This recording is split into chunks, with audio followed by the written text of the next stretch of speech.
Hello ಎಲ್ರಿಗೂ ನಮಸ್ಕಾರ. So ಇವತ್ತು ನಾನು ಮತ್ತು ಪಿಯೂಷ್ ಹೊರಗಡೆ ಹೋಗಿದ್ವಿ. ಕೆಲವು ವೆನ್ಯೂಸ್ನ ಚೆಕ್ ಮಾಡೋಕ್ಕೆ ಹೋಗಿದ್ವಿ ಕಿನ್ನು ಬರ್ತ್ಡೇಗೋಸ್ಕರ. ಅವನ ಬರ್ತ್ಡೇ ಬರ್ತಾ ಇದೆ ನವಂಬರಲ್ಲಿ ಆ್ಯಂಡ್ 1 ವರ್ಷ ಆಗುತ್ತೆ ಕಿನ್ನುಗೆ. ಐ ಕಾಂಟ್ ಬಿಲೀವ್ ಅವನಿಗೆ ಪೂರ್ತಿ 1 ವರ್ಷ ಆಗಿದೆ ಅಂತ. ಇವಾಗ ನನಗೆ ಅವನು ಇನ್ನೂ ಇವಾಗ ಹುಟ್ಟಿದಾನೆ ಅನ್ನೋ ಫೀಲಿಂಗಲ್ಲಿ ನಾನು ಇನ್ನೂ ಇದ್ದೀನಿ. ಎನಿವೇಸ್, ಸೊ ಬರ್ಡೇಗೋಸ್ಕರ ವೆನ್ಯೂನ ನೋಡಿದ್ವಿ. ಒಂದು ಇಷ್ಟ ಕೂಡ ಆಯಿತು, ಅದನ್ನು ಬುಕ್ ಕೂಡ ಮಾಡಿದ್ವಿ. ಆ್ಯಂಡ್ ನಾವು ನೋಡಿದ ವೆನ್ಯೂಗಳೆಲ್ಲ ತುಂಬಾ ಚೆನ್ನಾಗಿತ್ತು. ಔಟ್ಡೋರ್ ಸ್ಪೇಸ್ ಕೂಡ ಇತ್ತು, ಬಟ್ ಮಳೆ ಬಂದರೆ ಕಷ್ಟ ಅಂತ ಹೇಳಿ ನಾವು ಇಂಡೋರ್ನ ಬುಕ್ ಮಾಡಿದ್ವಿ. ಆ್ಯಂಡ್ ಅದಾದಮೇಲೆ ಸ್ವಲ್ಪ ಕೇಕ್ ಸ್ಯಾಂಪಲ್ಸ್ ಕೂಡ ತೊಗೊಬಂದಿದ್ದೆ. ನಾನು total 5 sample ತಂದಿದ್ದೆ.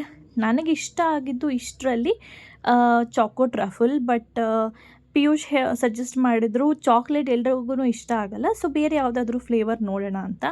Black forest, white forest okay, butterscotch ಅಂತೂ ಒಂಚೂರು ಚೆನ್ನಾಗಿರಲಿಲ್ಲ. ನಟ್ಸ್ ಚಾಕ್ಲೇಟ್ ಕೂಡ ಮತ್ತೆ ಚಾಕ್ಲೇಟೇ ಆಗಿಬಿಡುತ್ತೆ. ಸೊ ನಿಮ್ಮ ಸಜೆಷನ್ ಏನು ಅಂತ ನನಗೆ ಕಾಮೆಂಟ್ಸಲ್ಲಿ ಹೇಳಿ. ಆ್ಯಂಡ್ ಈ ಫ್ಲೇವರ್ಸ್ ಬಿಟ್ಟು ಬೇರೆ ಯಾವುದಾದ್ರೂ ನಾನು ಟ್ರೈ ಮಾಡಬೇಕು ಅಂತ ಅಕಸ್ಮಾತ್ ಅನಿಸಿದ್ರೆ ಅದನ್ನು ಕೂಡ ಕಾಮೆಂಟ್ಸಲ್ಲಿ ನನಗೆ ತಿಳಿಸಿ. ಆ್ಯಂಡ್ ಮುಂದಿನ ವೀಡಿಯೋಸ್ಗಳಲ್ಲಿ ಇನ್ನು ಪ್ರಿಪ್ರೇಷನ್ಗಳನ್ನು ತೋರಿಸ್ತೀನಿ. So subscribe for more such content. ಇವಾಗ ಆಲ್ರೆಡಿ ನೀವು ಸಬ್ಸ್ಕ್ರೈಬ್ ಮಾಡಿಲ್ಲ ಅಂತ ಅಂದರೆ. ಆ್ಯಂಡ್ ಆಲ್ಸೋ ಈ ಲಾಸ್ಟಲ್ಲಿ ತಿಂದಿದ್ದು ಬಟರ್ ಸ್ಕಾಚ್ ಎಲ್ಲಿಂದ ನಾನು ಆರ್ಡ್ರ್ ಮಾಡಿದ್ದು ಅಂತ ನಾನು ಹೇಳೋಕ್ಕಾಗಲ್ಲ, ಬಟ್ ಬಟರ್ ಸ್ಕಾಚ್ ಅಂತೂ ತುಂಬಾ ಕೆಟ್ಟದಾಗಿತ್ತು.